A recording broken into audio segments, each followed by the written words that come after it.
জয়নগরেই প্রথম চালু হলো পশু পাখিদের চিকিৎসার জন্য হাসপাতাল। জয়নগর মজিলপুর পৌরসভার মাঠে অ্যানিমাল কেয়ার প্লাস অনুষ্ঠানের মধ্যে দিয়ে এই হাসপাতালের পথ চলা শুরু হলো। মূলত এই সমস্ত এলাকায় সেভাবে পশু না থাকার কারণে কোনো কুকুরের যদি কোনো বড় ধরনের রোগ হতো তাহলে তাকে নিয়ে ছুটে যেতে হতো বারুইপুর বা কলকাতাতে। আজকে আমাকে সত্যি অসাধারণ সুজির পারফরমেন্স এখানে সবার মন কেড়ে নিয়েছে। আমি উপস্থিত হলাম, দেখলাম যে প্রোগ্রামটা খুবই সুন্দর হচ্ছে। আর এই উদ্দেশ্যটা বলতে অ্যাকচুয়ালি আমরা জয়নগরের দিকে তাকিয়ে একটা ভাবলাম যে এটা করা উচিত, কারণ এখানে কোনো পোষ্যদের কিছু নেই, কেউ কখনো আজ পর্যন্ত কেউ ভাবেনি। আমার খুব ভাবাক্রান্ত করেছিল। তাহলে সবাই একটু অপেক্ষা করবেন, বিকেলবেলা চন্দন বাবু মোয়া নিয়ে আসবেন, তাই তো? আজকে আসতে বাধ্য হলাম, দারুণ খেলা দেখিয়েছে মিশতে এবং কথা বলে আজকে যা বুঝলাম এখানকার মানুষদের খুবই দরকার ছিল একটা ক্লিনিক। তবে সেই সমস্যা মিটে যাবে বলে ধারণা পোষ্য মালিকদের।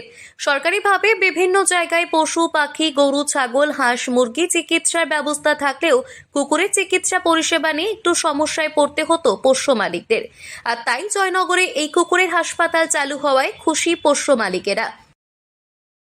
মজিলপুর অ্যানিম্যাল কেয়ার প্লাস আমাদের একটি নতুন চেম্বার উইথ কাম, এটা এখানে একটা চেম্বার প্লাস নার্সিংহোমের উদ্বোধন হচ্ছে।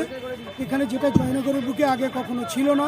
এখানে সমস্ত ডগ, ক্যাট, র্যাবিটের সার্জারি, অপারেশন, যে কোনো ধরনের টেস্ট, যে কোনো ধরনের এক্স-রে, যে কোনো ধরনের মেডিসিন, নার্সিংহোমে অ্যাডমিট থাকার ব্যবস্থা, সমস্ত কিছু এখানে ব্যবস্থা হচ্ছে।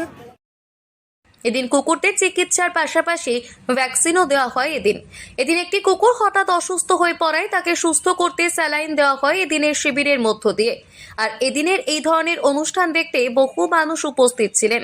এদিন অ্যানিমাল কেয়ার প্লাসের পক্ষ থেকে বলা হয়, পৌরসভার মাঠের পাশে তাদের এই চিকিৎসালয়ের মধ্যে দিয়ে এলাকার পশু পাখিদের চিকিৎসা করা হবে। আগামী 6 মাস 12 ঘন্টা করে প্রতিদিন এই চিকিৎসালয় খোলা থাকবে। পশু পাখির জটিল রোগের চিকিৎসার পাশাপাশি ওষুধ দেওয়া হবে এই চিকিৎসালয়ের মধ্য দিয়ে।